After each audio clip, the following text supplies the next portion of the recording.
Wyclef Jean, mon frère, je ne te parle pas aujourd'hui comme on parle à une célébrité. Je te parle comme on parle à une voix qui a traversé les frontières, une voix qui a porté le nom d'Haïti là où beaucoup ne voulaient pas l'entendre. Je te parle avec respect, je te parle sans colère, je te parle avec la gravité qu'exige l'histoire. Parce que Wyclef, ta voix porte encore Haïti. Haïti n'est pas seulement un pays, Haïti est une preuve. La preuve qu'un peuple enchaîné peut se lever, la preuve qu'un peuple méprisé peut renverser l'ordre du monde. La preuve que la liberté noire n'a jamais été un cadeau mais une conquête. Et depuis plus de 2 siècles, le monde fait semblant d'avoir oublié ce que Haïti a payé pour cette liberté. Wyclef, quand tu as chanté, tu n'as pas seulement chanté pour divertir.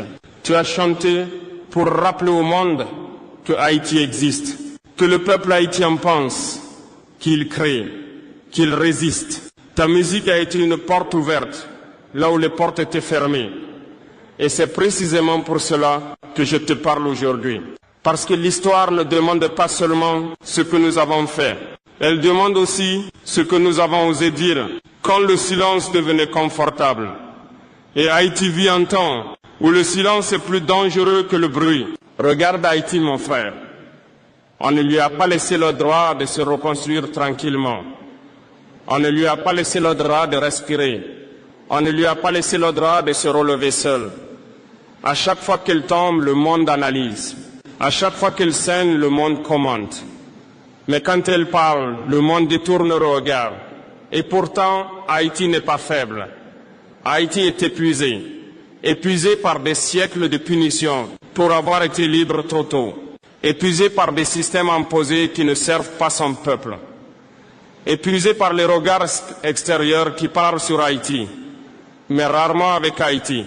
Wyclef, je sais ce que c'est que de porter un peuple sur ses épaules. Je sais ce que c'est que d'être observé, jugé, interprété. Je sais ce que c'est que de parler et de voir ses paroles déformées. Mais je sais aussi une chose. Quand une voix devient grande, elle n'appartient plus seulement à celui qui parle. Elle devient un outil de mémoire. Elle devient un repère. Elle devient une responsabilité. Je ne suis pas venu te demander d'être un homme politique. Je ne suis pas venu te demander d'être un chef. Je ne suis pas venu te demander d'être parfait. Je suis venu te rappeler ceci. Fraternellement, ta voix porte encore Haïti. Et quand une voix porte un peuple, elle peut soit éclairer le chemin, soit se taire au moment où la nuit devient trop épaisse. Le peuple haïtien n'attend pas des slogans. Il n'attend pas des promesses. Il n'attend pas des sauveurs. Il attend une chose simple, qu'on ne l'oublie pas quand il dérange, qu'on ne l'abandonne pas quand il ne fait plus rêver les caméras. Wyclef, je te parle aussi au nom de la diaspora haïtienne. Ces femmes et ces hommes qui ont quitté la terre, mais jamais l'âme, qui travaillent en silence, qui envoient ce qu'ils peuvent, qui portent Haïti dans leur accent, dans leur mémoire, dans leur dignité. Eux aussi t'écoutent encore. Ils savent que la musique ne nourrit pas toujours un peuple, mais ils savent aussi qu'une voix peut réveiller une conscience. Et parfois, réveiller une conscience vaut plus qu'un discours officiel. Je ne t'interpelle pas pour te mettre au centre. Je t'interpelle parce que tu as déjà été un pont. Et Haïti a besoin de ponts, pas de murs. Elle a besoin de voix qui ne parlent pas à sa place, mais qui ouvrent l'espace pour qu'elle parle elle-même. Wyclef Jean, ceci n'est pas un reproche. Ceci est un appel. Un appel à la mémoire. Un appel à la dignité. Un appel à ce lien invisible entre la culture et la conscience. Parce que l'histoire avance, qu'on le veuille ou non. Et quand elle se retournera pour demander qui a tenu la flamme, quand le vent soufflait fort, je sais que ton nom sera encore prononcé. La question est simple, mon frère. Comment ta voix porte encore Haïti? Que portera-t-elle demain? Wyclef, pour comprendre Haïti aujourd'hui, il faut avoir le courage de regarder l'histoire sans mensonge. Pas l'histoire racontée dans les manuels confortables. Pas l'histoire résumée en quelques dates sans âme. Mais l'histoire vécue, l'histoire payée, l'histoire punie. Haïti n'a pas été abandonné par hasard. Haïti n'a pas échoué par nature. Haïti n'a pas souffert par fatalité. Haïti a été puni. Puni les mains qui ont brisé les chaînes. Puni les voix qui ont dit non. Puni les têtes noires qui ont osé proclamer la liberté dans un monde bâti sur leur servitude. Quand Haïti s'est levé, le monde n'était pas prêt. Pas prêt à accepter qu'un peuple noir puisse se gouverner lui-même. Pas prêt à accepter que la liberté puisse venir d'en bas. Pas prêt à accepter que l'ordre colonial puisse être renversé par des esclaves. Alors le monde a décidé que Haïti devait payer. On a appelé cela une dette. On a appelé cela une indemnité. On a appelé cela un arrangement. Mais dans la vérité de l'histoire, c'était une rançon. Une rançon pour avoir été libre. Une rançon pour avoir donné un exemple. Une rançon pour avoir ouvert une brèche dans un système fondé sur l'injustice. Wycliffe, aucun pays ne se développe quand on lui arrache son souffle avant même qu'il apprenne à marcher. Aucun peuple ne prospère quand on lui fait payer sa liberté pendant des générations. Et pourtant, Haïti a tenu. Elle a tenu malgré les pillages. Elle a tenu malgré les ingérences. Elle a tenu malgré les humiliations répétées. Chaque fois qu'elle tentait de se relever, on lui rappelait sa place. Chaque fois qu'elle rêvait, on lui expliquait pourquoi ce rêve était irréaliste. Puis plus tard, quand la punition économique n'a plus suffi, on a inventé d'autres méthodes. On a fragmenté, on a opposé, on a désorganisé, on a remplacé la chaîne visible par des chaînes invisibles. Wycliffe, voilà ce que le monde ne dit pas assez. Haïti n'a pas été laissé seul. Haïti a été maintenu dans la fragilité, maintenu dans la dépendance, maintenu dans l'urgence permanente, maintenu dans un état où chaque crise empêche la construction du lendemain. Regardez-les, ils n'y arrivent pas. Regardez-les, ils sont incapables. Regardez-les, ils ont échoué. Mais on n'a jamais montré le poids que ce peuple portait dans son dos. Un peuple qu'on l'empêche de respirer finira par vaciller. Ce n'est pas un signe de faiblesse. C'est une loi humaine. Mais même ainsi, Haïti n'a jamais cessé d'exister. Wycliffe, si je te parle d'histoire, ce n'est pas pour enfermer Haïti dans le passé. C'est pour rappeler une chose essentielle. Un peuple sans vérité ne peut pas se reconstruire. Et tant que la vérité sur Haïti sera étouffée, les mêmes erreurs continueront à se répéter. Voilà pourquoi ta voix compte encore. Parce que tu fais partie de ceux qui ont réussi à traverser les frontières sans perdre leur identité. Parce que tu as parlé au monde dans un langage qu'il comprend, sans effacer d'où tu viens. Parce que tu sais au fond que la culture est souvent la première arme des peuples que l'on veut faire taire. Wycliffe, le monde respecte les peuples qui se racontent eux-mêmes. Et quand Haïti ne peut pas parler dans les grandes salles, dans les grandes capitales, dans les grandes plateformes, ce sont souvent ces artistes, ces penseurs, ces voix culturelles qui ouvrent la porte. Mais cette porte, on ne peut pas l'ouvrir une fois seulement. L'histoire exige de la constance. La dignité exige de la continuité. Et Haïti traverse une période où la mémoire est plus nécessaire que jamais. Je ne te demande pas de porter Haïti seul. Je dis simplement ceci. Quand le monde oublie pourquoi Haïti souffre, les voix qui connaissent la vérité deviennent précieuses. Et la tienne fait partie de ces voix. Parce qu'un jour, quand la reconstruction commencera vraiment,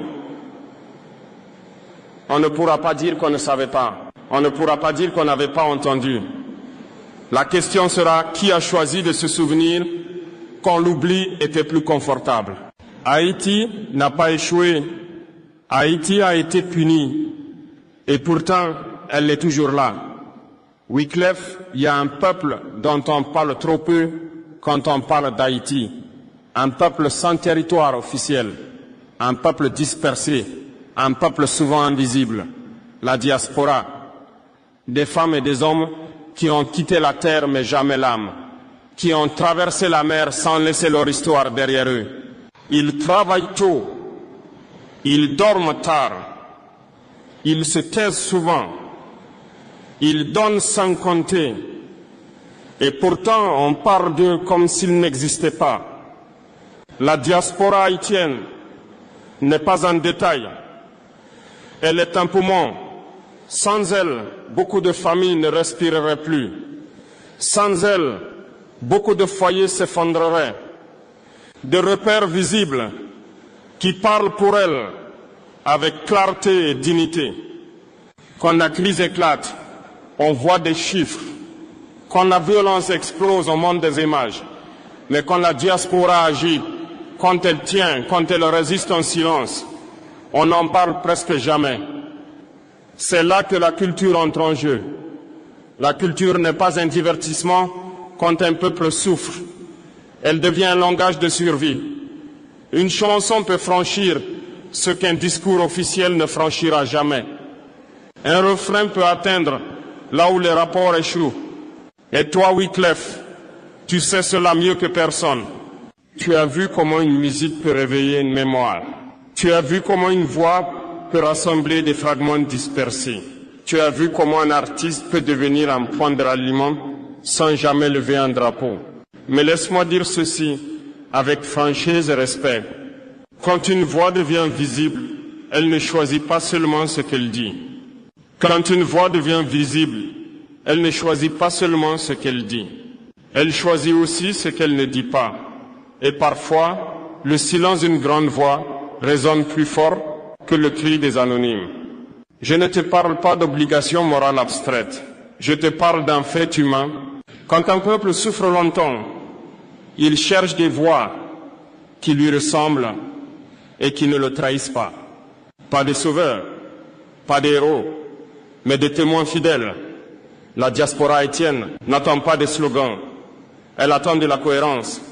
Elle attend des paroles qui ne changent pas selon la scène. Des paroles qui tiennent quand les caméras s'éteignent. Wyclef, tu représentes quelque chose que peu de gens représentent. Tu es la preuve qu'on peut venir d'Haïti et parler au monde sans demander la permission. Tu es la preuve que l'identité haïtienne n'est pas un frein, mais une force. Voilà pourquoi ta voix porte encore autant, parce qu'elle est associée à une réussite qui n'a pas effacé ses racines. Et cette réussite pour la diaspora n'est pas seulement une fierté, c'est une boussole. Mais une boussole qui n'indique plus de direction devient un objet silencieux. Et Haïti traverse un moment où la direction compte. Pas une direction politique, pas une idéologie, mais une direction morale, celle qui dit clairement que la dignité d'un peuple n'est pas négociable. Je ne te demande pas de parler à la place d'Haïti. Je te demande de laisser la porte ouverte, de rappeler au monde que la souffrance haïtienne a des causes, pas des excuses. Je te demande de rappeler que la diaspora n'est pas une fuite, mais une extension du peuple. Quand tu parles Wyclef, beaucoup écoutent sans même s'en rendre compte. Pas parce que tu cries, mais parce que ta voix porte une histoire. Et cette histoire ne t'appartient pas entièrement. Elle appartient à ceux qui se reconnaissent en elle. Le monde respecte les peuples qui savent se raconter sans haine et sans soumission. Et quand Haïti est mal raconté, la diaspora en paie le prix chaque jour, dans les regards, dans les préjugés, dans le silence. Voilà pourquoi je te parle, non comme un accusateur, mais comme un frère conscient du poids de l'histoire. Ta voix porte encore Haïti, et tant qu'elle portera Haïti, elle portera aussi la responsabilité de la vérité. La culture n'est pas neutre. Quand elle parle juste, elle libère. Quand elle se tait trop longtemps, elle laisse l'injustice parler. Wyclef, il faut avoir l'honnêteté de le dire. Si tant de voix se taisent, ce n'est pas toujours par indifférence. Parfois c'est par pression, parfois c'est par fatigue, parfois c'est par peur. Quand une voix devient visible, elle n'est plus libre comme avant. Chaque mot est interprété, chaque silence est commenté, chaque prise de position devient un risque. Alors beaucoup apprennent à parler sans dire, à dire sans déranger, à exister sans troubler l'ordre établi. Le monde aime les artistes quand ils chantent sans déranger. Il les célèbre tant qu'ils ne rappellent pas les vérités inconfortables. Mais dès qu'une voix touche à l'histoire, à la responsabilité, au pouvoir, le regard change, la pression commence. Wyclef, je sais que tu connais cette pression. La pression de rester acceptable, la pression de rester invité, la pression de rester audible sans devenir dérangeant. C'est une cage invisible et beaucoup s'y habituent. On te dira, ce n'est pas le bon moment, ce n'est pas le bon ton, ce n'est pas ton rôle. On te dira de choisir la musique, mais pas le message, l'émotion, mais pas la vérité. Et pourtant, les peuples opprimés savent une chose, le bon moment n'arrive jamais tout seul. Il est toujours créé par ceux qui osent parler quand le silence est plus confortable. Il existe une autre tentation plus subtile encore, la récupération. Quand la souffrance d'un peuple devient un symbole utile, quand sa douleur devient un décor, quand son histoire devient un slogan, on invite les voix visibles à représenter sans déranger, à symboliser sans dénoncer, à émouvoir sans transformer. Alors certains acceptent, pas par trahison, mais par lassitude, parce qu'il est épuisant de toujours résister, parce qu'il est épuisant de toujours expliquer, parce qu'il est épuisant de porter un peuple dans un monde qui préfère l'oubli. Mais voici la vérité, Wyclef, que peu osent dire clairement. Quand une grande voix, c'était trop longtemps, d'autres voix parlent à sa place. Et ces voix-là n'aiment pas Haïti. Elles aiment le récit qui les arrange. Elles racontent Haïti comme un échec, comme un chaos naturel, comme une fatalité. Elles effacent les causes, elles effacent la punition, elles effacent la responsabilité historique. Et le silence des voix légitimes leur laisse le champ libre. Je ne te dis pas que parler est facile. Je te dis que ne pas parler a aussi un prix payé par les anonymes, par les familles, par la diaspora qui se bat chaque jour contre les caricatures. Wyclef, je ne te demande pas d'être en colère, je ne te demande pas d'être radical, je te demande simplement de ne pas laisser le silence être interprété comme un accord, parce que l'histoire ne distingue pas toujours le silence prudent du silence complice.